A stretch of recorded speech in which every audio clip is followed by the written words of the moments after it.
নমস্কার। আমি প্রিন্স মণ্ডল। নজরে বাংলা অফিসিয়াল ইউটিউব চ্যানেলে আপনাদের স্বাগত। প্রিয় দর্শক, আমার এই পর্বের প্রতিবেদনের বিষয় হচ্ছে এই যে দীর্ঘ 22-23 দিন ধরে যে চাকরিহারা শিক্ষক শিক্ষিকা অশিক্ষক কর্মচারীরা আন্দোলন করছেন, তাদের প্রধান তিনটে দাবি, তার মধ্যে প্রধান দাবি দুটো। তার মধ্যে একটি হচ্ছে তাদের চাকরি ফিরিয়ে দিতে হবে, স্ব পদে তাদের বহাল রাখতে হবে, এবং আরেকটি দাবি হচ্ছে তারা আর নতুন করে কোনো পরীক্ষায় বসতে চান না। এই দুটোই কিন্তু অত্যন্ত ন্যায়সঙ্গত দাবি। এবং তার সঙ্গে আরেকটি দাবি তারা উল্লেখ করছে, সেটা হচ্ছে তাদের সামাজিক সম্মানটা ফিরিয়ে দিতে হবে। এই তিনটে দাবি নিয়ে তারা ধারাবাহিকভাবে লড়াই করছে, রোদ জল ঝড় এ মাথায় নিয়ে। তবে এই আন্দোলনটা প্রথম দিকে আন্দোলনের তীব্রতাটা ছিল বেশ ভালো। যত দিন যাচ্ছে এই আন্দোলনের তীব্রতা ততই কমে আসছে। আন্দোলনটা ধীরে ধীরে দুর্বল করছে। কেন দুর্বল হচ্ছে? এর ভিতরে কি কোনো চক্রান্ত কাজ করেছে? দুর্বলতার কারণ কি? কারা এই দুর্বলতার জন্য দায়ী? এই বিষয়টি আমার আজকের প্রতিবেদনের বিষয় থাকবে। অতএব আপনাদের কাছে আবেদন থাকবে, প্রতিবেদনটি স্কিপ না করে সম্পূর্ণ প্রতিবেদনটি দেখে আপনারা আপনাদের মতামত জানাবেন কমেন্ট বক্সে কমেন্ট করে। আসি প্রতিবেদনের মূল বিষয়, যে কথা বলছিলাম। এই যে চাকরিহারা শিক্ষক শিক্ষিকা অশিক্ষক কর্মচারী, তাদের যে অন্ধকার গলির মধ্যে ঢুকিয়ে দেওয়া হলো, আর এর জন্য দায়ী মূলত রাজ্য সরকার, এসএসসি কর্তৃপক্ষ এবং শিক্ষা পর্ষদ। তারা যদি সঠিক সময় যোগ্য অযোগ্য এদের নামের তালিকা সুপ্রিম কোর্টে দিতে পারতেন, তাহলে পরে চাকরি আর যেত না এই যোগ্য চাকরিহারাদের। অযোগ্যরা নিশ্চিতভাবেই তাদের চাকরি থেকে তারা সরে যেতে পারতেন। যে দাবিটা সমাজের সমস্ত অংশের মানুষ করেছিলেন, সেটা রাজ্য সরকার করলো না। যার ফলেই এরা অন্ধকার গলির মধ্যে ঢুকে গেল। সুপ্রিম কোর্টের এক নির্দেশে প্রায় 26,000 শিক্ষক শিক্ষিকা তাদের চাকরি চলে গেল। গোটা একটি শিক্ষা ব্যবস্থা, একটি সিস্টেম বিপর্যয়ের মুখে পড়ল। আর এই দাবিতেই আন্দোলন করছিল শিক্ষক শিক্ষিকারা। এডুকেশন সিস্টেমটাকে সচল রাখা, তাদের চাকরিতে পুনর্বহাল করা, এবং পরীক্ষায় তারা আর বসবে না। এই যে কথা বলছিলাম, তাদের আন্দোলনটা দুর্বল কেন হলো? প্রথম দিকে তীব্র আন্দোলন চলছিল, ধীরে ধীরে আন্দোলনটা দুর্বল হলো। দুর্বলতার লক্ষণ সেদিনকেই লক্ষ্য করা গিয়েছিল, যেদিনকে গেট ভেঙে ভেতরে প্রবেশ করে। অতি সহজেই তারা গেট ভাঙে, তাদের গেট ভাঙতে সেইভাবে বাধা দেওয়া হয়নি বলেই জানা যায়। যদি গেট তারা না ভাঙতেন তাহলে আন্দোলনটা দুর্বল হতো না। তাদের বিরুদ্ধে মামলা দেওয়া হলো। তার আগে কি হলো? তার আগে সকালবেলার দিকে তৃণমূল কংগ্রেসের এক নেতা কাউন্সিলর, তিনি তার অনুগামীদের নিয়ে বিকাশ ভবনে গেলেন। জানা যায় তার অনুগামীদের হাতে ওখানে চাকরিহারা শিক্ষক শিক্ষিকা অশিক্ষক কর্মচারীরা আক্রান্ত হলেন। এটা গেল একটা পার্ট। রাতের দিকে নেমে এলো একটা পুলিশি আক্রমণ, বর্বর আক্রমণ বলা যেতে পারে। পুলিশের লাঠির ঘায়ে শিক্ষকের মাথা ফাটলো, শিক্ষকের চোখে আঘাত লাগলো, চোখে রেটিনায় জল জমে গেল, এরকম খবর পাওয়া গেছে। কোনো শিক্ষকের পা কেটে গল করে রক্ত পড়তে থাকলো, কোনো শিক্ষিকার পা ভেঙে গেল।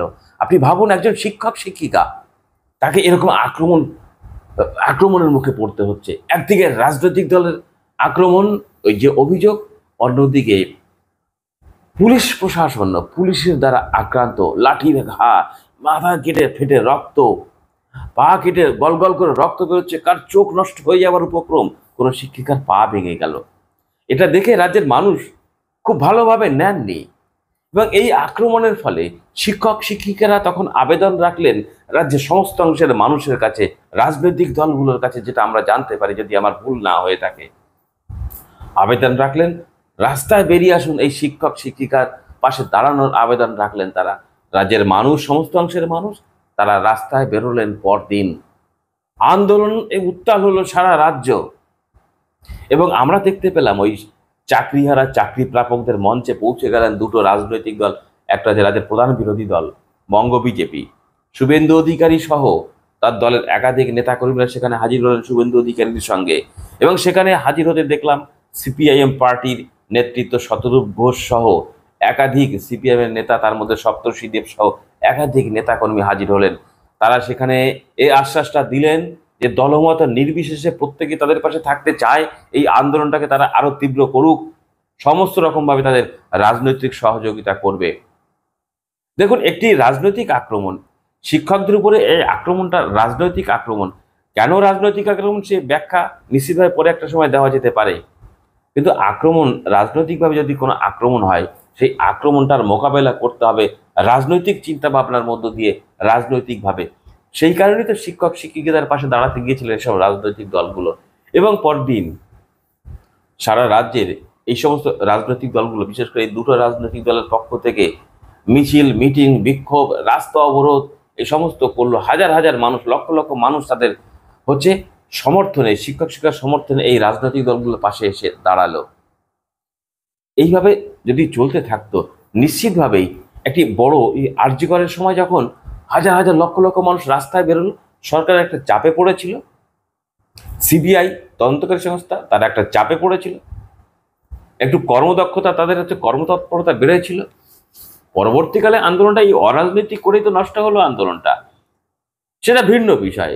আর যদি এটা রাজনৈতিক আক্রমণ আন্দোলনটা গড়ে তোলা যেত ওই শাসকের বিরুদ্ধে, তাহলে পরে এই রাজ্য সরকারের প্রতি একটা চাপ সৃষ্টি করা যেত।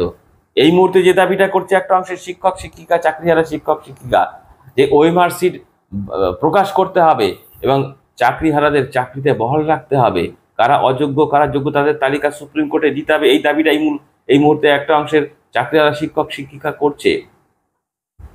যদি এই রাজনৈতিকভাবে এই আন্দোলনটা তৈরি করা যেত, আজকে হয়তো শাসক পক্ষ বা সরকার এসএসসি চাপে পড়ে ওই যোগ্য অযোগ্যের নামের তালিকায় রিভিউ পিটিশনে তারা হয়তো যুক্ত করতে পারতেন, ওএমআর সিট হয়তো তারা প্রকাশ করতে পারতেন, আন্দোলনের চাপটা দেওয়া যদি যেতে পারত। কিন্তু সেখানে বাদ সাধলেন ওই চাকরিহারা শিক্ষক শিক্ষিকা শিক্ষক কর্মচারীদের একটা অংশ চাইলেন রাজনৈতিক দলগুলো আসলে আন্দোলনটা আরো জোরদার হবে, আর একটা অংশ, একটা বড় অংশ তারা বলেই আমাদের যোগ্য শিক্ষক শিক্ষিকা অধিকার মঞ্চের একটা বিবৃতি দেখতে পাবেন না যেখানে বলা হয়েছে আমরা কোনো পলিটিক্যাল পার্টির লোককে ডেকেছি। এবং আপনাদের স্পষ্ট জানিয়ে দিতে চাইছি, আমরা পলিটিক্যাল পার্টিগুলো চাইছে তো যে সরকার, আমরা পলিটিক্যাল পার্টি কারা কারা সেটাও আগে ক্লিয়ার করে দিই। এখানে রাজ্য সরকার এবং তৃণমূল কংগ্রেস পলিটিক্যাল পার্টি হিসাবে তৃণমূল কংগ্রেস, পলিটিক্যাল পার্টি হিসাবে বিজেপি, পলিটিক্যাল পার্টি হিসাবে সিপিআইএম, তারা প্রত্যেককেই বলছে আমরা সহানুভূতিশীল। এই সহানুভূতিশীলতার কোন জায়গা থেকে হয়? সুভাষ মুখোপাধ্যায় কবিতাটা মনে পড়ে, আমি আর মাকে খুব ভালোবাসতাম, আমি তাকে মুখে কখনো বলিনি, রোজ স্কুল থেকে টিফিনে আসার সময় আমার টিফিনের পয়সা বাঁচিয়ে একটা কমলা লেবু তার জন্য উপহার দিতাম। তাহলে ভালোবাসাটা অ্যাক্টিভিটিস দিয়ে হয়, মুখে নয়, বা স্লোগানে নয়, বা এসে আমি তোমার সঙ্গে থাকবো 5 দিন এটাতে নয়। তার জন্য আমরা মঞ্চ থেকে একটা সিদ্ধান্ত নিয়েছি, এই প্রত্যেকটা পলিটিক্যাল পার্টিকে, মানে এই 3 জন যেহেতু কোনো না কোনোভাবে জুড়ে আছে, যারা বলছে আমরা এইভাবে করে অ্যাক্টিভিটিস দেখাতে পারবো, তাদেরকে আমরা হোম ট্যাক্স দিচ্ছি। হোম ট্যাক্স, যেহেতু আমরা শিক্ষক, আমরা হোম ট্যাক্স দিচ্ছি, সেই ট্যাক্স তারা পূরণ করলে আমরা তাকে আউটস্ট্যান্ডিং দেব। যে তারা কোনো রাজনৈতিক দলগুলোকে ডাকেননি, তারা কিছু শর্ত দিয়ে বসলেন। প্রধান মুখ হয়ে দাঁড়ালেন কে? মেহবুব মণ্ডল, পাশে চিন্ময় মণ্ডল দাঁড়ানো। এই মেহবুব মণ্ডলের মতো মানুষেরা, এই চাকরিহারা শিক্ষক শিক্ষিকারা এই আন্দোলনটাকে দুর্বল করে দিলেন বলেই একটা অংশের পক্ষ থেকে মনে করা হচ্ছে। এমনকি চাকরিহারা শিক্ষক শিক্ষিকাদের একটা অংশ বলতে শুরু করলেন এই আন্দোলনটাকে এইভাবে দুর্বল হয়ে গেল, অর্থাৎ চাকরিহারা শিক্ষক শিক্ষক কর্মচারী দুটো ভাগে ভাগ হয়ে গেল। আর এই রাজনৈতিক আক্রমণের বিরুদ্ধে রাজনৈতিকভাবে আন্দোলন গড়ে তোলা মাফ করবেন, সেইভাবে সম্ভব হলো না। তাহলে পরে এই চক্রান্তটা কেন? দেখুন, একটা শাসকের বিরুদ্ধে যখন একটি আন্দোলন হবে, একটি শাসক তাদের অন্যায় আচরণ, তাদের অপদার্থতার কারণে যদি একটি আন্দোলন গড়ে ওঠে, সেই আন্দোলনটা যদি তীব্র আকার ধারণ করে, তাহলে শাসক দলের প্রধান কাজ হয় এই আন্দোলনটাকে দুর্বল করে দেওয়ার, আন্দোলনটাকে ভেঙে দেওয়ার, টুকরো টুকরো করে দেওয়ার একটা চক্রান্ত হতেই পারে। এটাই স্বাভাবিক, এটা করবে না এই শাসক পক্ষ। এখানে কোনো অন্যায় তাদের নেই, থাকে না, তাদের রাজনৈতিক হচ্ছে পরিকল্পনার মধ্যেই পড়বে এটা। তাহলে কি সেই চক্রান্ত, এই আন্দোলনটাকে দুর্বল করে দেওয়ার চক্রান্তটাই কি ওই শিক্ষক শিক্ষিকার মধ্যে ঢুকিয়ে দেওয়া হলো, যে এখানে কোনো রাজনৈতিক আন্দোলন করা যাবে না, অরাজনৈতিক আন্দোলন করতে হবে, এবং দুটো ভাগে ভাগ হয়ে যাওয়া। একটা অংশ চাইবে রাজনৈতিক আন্দোলন হোক, একটা অংশ চাইবে অরাজনৈতিক আন্দোলন, এবং কোনো রাজনৈতিক নেতা তাদেরকে তখনই তারা অ্যালাউ করবেন, তখনই তাদের আন্দোলনে প্রবেশ করার অনুমতি দেবেন, তাদের শর্ত যদি মেনে নেওয়া হয়। যে শর্ত চাপিয়ে দিলেন। আচ্ছা বলুন তো, কোন রাজনৈতিক দল আপনার শর্ত মেনে আন্দোলন করবে? শর্ত। আচ্ছা, আক্রমণ আমার উপরে, আপনি আমার পক্ষ নিয়ে দাঁড়াবেন, আমি আপনাকে শর্ত চাপাতে পারি? তাহলে পরে আপনার মধ্যে কি প্রতিক্রিয়া তৈরি হবে?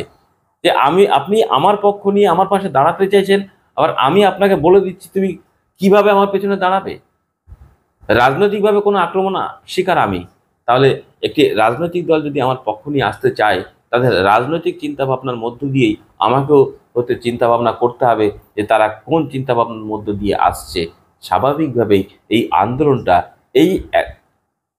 আন্দোলনটাকে টুকরো টুকরো করে দেওয়ার যে পরিকল্পনা, যে চক্রান্ত, সেই চক্রান্তের শিকার হয়েই রাজনৈতিক দলগুলোকে ঢুকতে না দিয়ে আন্দোলনটা আজকে ধীরে ধীরে ধীরে ধীরে দুর্বল আকার ধারণ করলো। আপনি দেখে নেবেন, আমি বলছি, হাইকোর্ট থেকে যেটা বলে দেওয়া হয়েছে, 200 জন করে পালা করে করে ওই সেন্ট্রাল পার্কে আন্দোলন করবেন, ওই এসএসসি ভবনের উল্টো দিকে। আপনি মিলিয়ে নেবেন আমার কথা। এরপর ধীরে ধীরে ওখানে 200 থেকে 100, 100 থেকে 50, 50 থেকে 25, ধীরে ধীরে এই আন্দোলনটাই আর থাকবে না। সেই পথেই নিয়ে গেল চক্রান্তকারীরা, আর চক্রান্তের ফাঁদে পা দিলেন এই আন্দোলনরত শিক্ষক শিক্ষিকারা। এই কারণেই আন্দোলনটা দুর্বল হয়েছে বলে আমার মনে হলো। দেখা হবে পরবর্তী একটি প্রতিবেদনের সঙ্গে। ততক্ষণ ভালো থাকুন, সুস্থ থাকুন।